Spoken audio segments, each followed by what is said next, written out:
요약 및 결론. 이번 시간에는 직장 생활에서 꼭 필요한 인성교육의 핵심 내용을 함께 살펴보았습니다. 이제까지 나눈 이야기를 다시 한번 정리해보고 이 내용을 실제 업무 환경에서 어떻게 실천할 수 있을지 구체적으로 생각해 보겠습니다. 인성의 중요성입니다.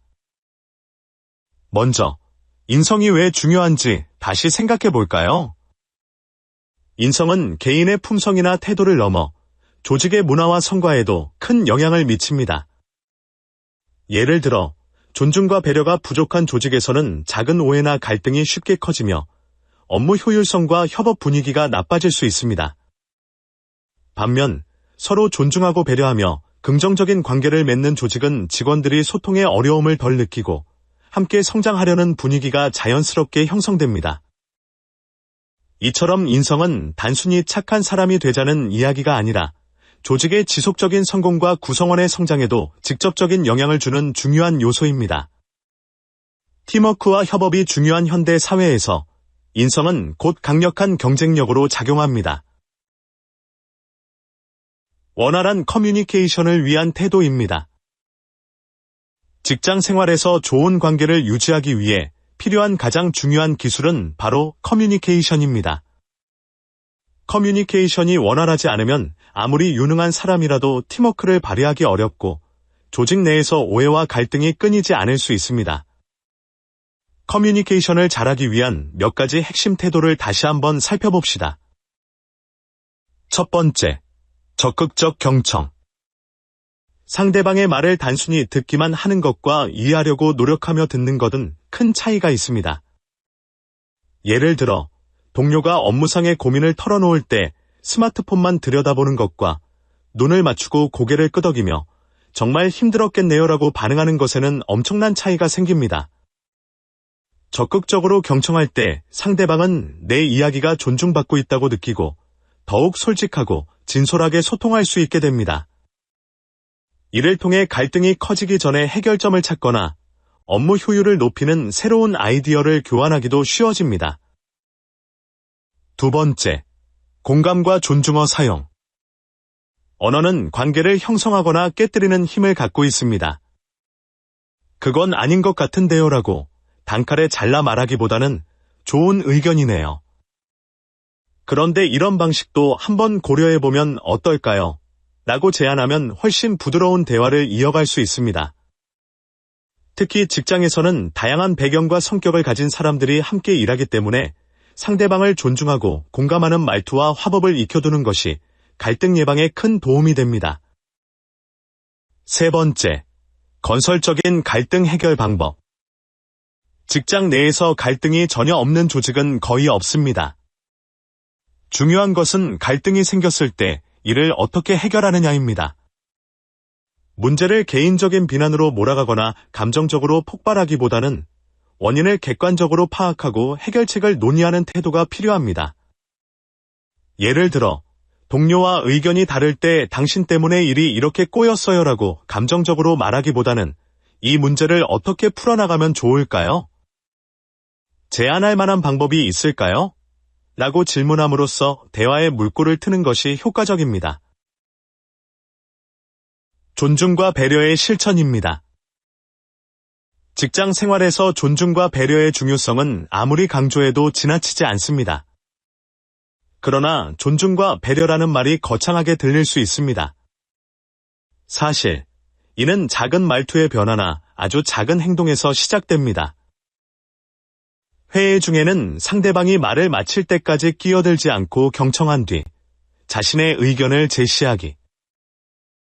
동료가 과도한 업무량에 시달리고 있다면 내가 도울 수 있는 부분이 있는지 물어보기.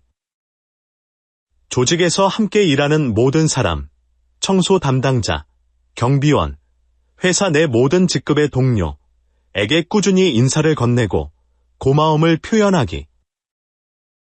이처럼 누군가에게는 사소해 보일 수 있는 행동들이 모이고 쌓이면 조직 전체가 따뜻하고 배려 있는 분위기로 변화합니다.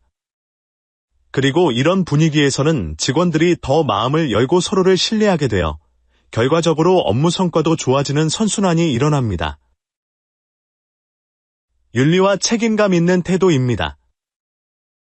조직 구성원으로서 윤리적이고 책임감 있는 태도를 갖추는 것은 매우 중요합니다. 신뢰를 쌓고 건강한 조직 문화를 유지하기 위해서는 다음과 같은 점들을 꼭 기억해야 합니다. 정직과 신뢰. 업무 과정에서 문제가 생겼을 때 이를 숨기거나 변명하기보다는 솔직하게 인정하고 해결책을 마련하도록 노력해야 합니다. 작은 거짓말이라도 반복되면 신뢰가 깨지고 회복하기가 어렵습니다. 책임감 있는 업무 수행. 맡은 일을 성실히 마치고 실수가 발생했을 땐 그것을 조속히 바로잡아야 합니다. 이를 통해 주변 동료와 상사에게 믿을 만한 사람이라는 인식을 심어줄 수 있습니다. 회사 자산과 규칙 준수. 회사의 자원을 개인적 용도로 사용하는 것은 불리적인 행동입니다. 반드시 정해진 규정을 지키고 회사 자산을 소중히 다뤄야 합니다. 이러한 태도가 조직 전반에 퍼지면 불필요한 갈등이나 의심이 줄고 구성원들 간의 협력이 수월해집니다. 개인적으로도 신뢰받는 사람이 되어 더 큰 기회를 얻게 되고 장기적으로는 커리어의 발전에도 좋은 영향을 미칩니다. 자기관리와 긍정적인 태도입니다. 마지막으로 자기관리와 긍정적 태도를 잊어서는 안 됩니다. 직장 생활에서 받는 스트레스는 피하기 어려운 부분입니다. 하지만 그 스트레스를 어떻게 바라보고 해소하느냐에 따라 우리의 기분과 업무 성과가 크게 달라집니다. 자기인식. 내가 어떤 상황에서 스트레스를 느끼고 왜 그렇게 느끼는지를 파악하는 습관을 들여야 합니다. 예를 들어, 최근에 업무가 많아 피곤한데 그로 인해 동료들과 대화할 때 예민하게 반응하진 않았나? 라는 질문을 스스로에게 던져보는 것이 도움이 됩니다. 긍정적인 태도 유지. 힘든 일이 있을 때 불평만 하는 대신 어떻게 해결할 수 있을까를 고민해 보세요. 또 다른 사람의 잘한 점을 찾아 칭찬하고 스스로 실수를 해도 지나치게 자책하지 않도록 노력해야 합니다. 작은 습관 실천. 매일 5분 운동하기, 하루 한 번 감사를 표현하기, 혹은 짧게라도 명상이나 호흡법을 시도해보는 등 아주 작은 습관부터 시작해도 좋습니다. 이런 사소한 변화들이 모여 결국 건강하고 긍정적인 생활 태도로 이어집니다. 지금까지 직장인을 위한 인성교육의 핵심 내용을 5가지 주제로 정리해 보았습니다. 하나, 인성의 중요성. 인성은 개인과 조직 모두에 긍정적인 영향을 미치고 성공적인 협업과 성장을 이끕니다. 둘, 원활한 커뮤니케이션. 적극적 경청, 공감과 존중어 사용, 건설적인 갈등 해결을 통해 협업을 강화합니다. 셋, 존중과 배려. 작은 말투 변화나 사소한 행동도 조직 문화를 크게 바꾸며 신뢰를 쌓는 데 도움이 됩니다. 넷, 윤리와 책임감. 정직과 책임감 있는 태도는 신뢰를 기반으로 조직을 건강하게 만들고 개인의 커리어도 발전시킵니다. 다섯, 자기 관리와 긍정적인 태도. 감정 조절, 스트레스 관리, 긍정적인 사고방식을 통해 행복한 직장 생활과 높은 업무 성과를 이뤄낼 수 있습니다.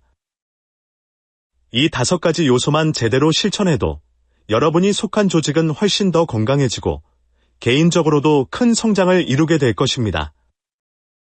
중요한 것은 이 모든 내용을 실천으로 옮기는 습관화 과정입니다. 아무리 좋은 내용을 배워도 행동으로 이어지지 않으면 변화가 일어나지 않습니다. 따라서 이번에 배운 내용을 토대로 스스로 가장 필요하다고 느끼는 부분을 골라 작은 것부터 시도해보세요. 예를 들어, 하루 한 번 동료에게 진심 어린 칭찬을 해보겠다. 주말에 30분만이라도 조용히 나를 돌아보는 시간을 가지겠다와 같은 간단한 목표를 세우는 것입니다.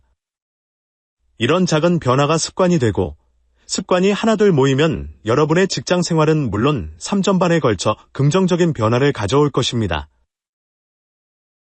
앞으로도 꾸준한 실천과 노력을 통해 기업의 이미지가 개선되고 조직 내 팀워크가 강화되며 더 나은 직장 생활과 자기 발전을 이루시길 진심으로 응원합니다. 감사합니다.